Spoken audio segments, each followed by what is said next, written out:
Besides vision and trigger, one of the most important things that we need to concern ourselves with is grip. Let's get right into it, all right?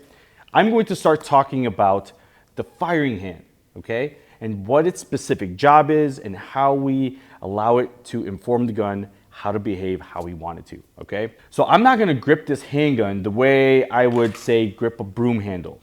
Or for example, this magazine. I wouldn't just come around the magazine and just grip it with all the fingers being equal, full circumferential pressure, and just not have an appreciation for what anything's doing. I'm going to be a little more specific with how I grip the handgun, okay? Now I'm gonna talk about a couple things that specifically help me and how I build my grip on the gun, okay?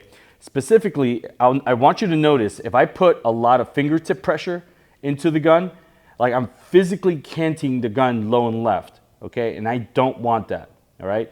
I more want these fingers to be pushing the gun straight into the rear.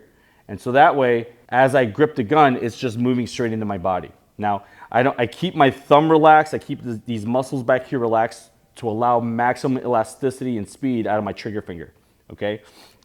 Now, I'm gonna make a couple demonstrations here, okay? I will be loading. I'm gonna go through my proper load procedure here.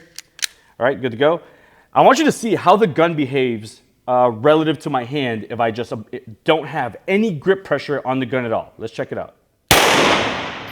All right, so notice how on that shot, the gun moved independent of my hand, right?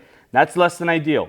The moment you feel that for yourselves, you'll definitely impart lots of pressure with your entire hand, and the rest of the shots will definitely be affected, and we don't want that, okay? All right, so what I want instead is I just want nice north-south pressure in these pads right here of these hands pulling the gun into the back of my hand, and we want something like this. All right, so now the gun is moving with my hand, not independent of my hand, okay? What that also allows me to do is to truly isolate the finger to apply whatever trigger finger I need for the target difficulty and distance. Another thing that I like to be mindful of is ensuring that I don't have too much of my fingers wrapped around the pistol grip.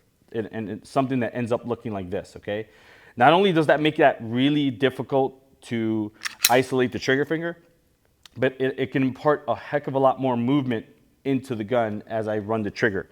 If I don't have enough of my hand on the gun, then I have a less than ideal line between the gun and my wrist, right? And that's definitely gonna impact how my dot behaves when I start shooting, especially when I start shooting quickly.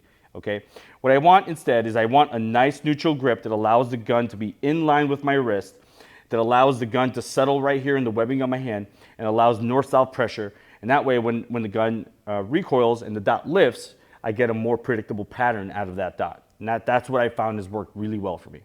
So again, guys, just a couple of high-level principles. Apply north-south pressure where possible.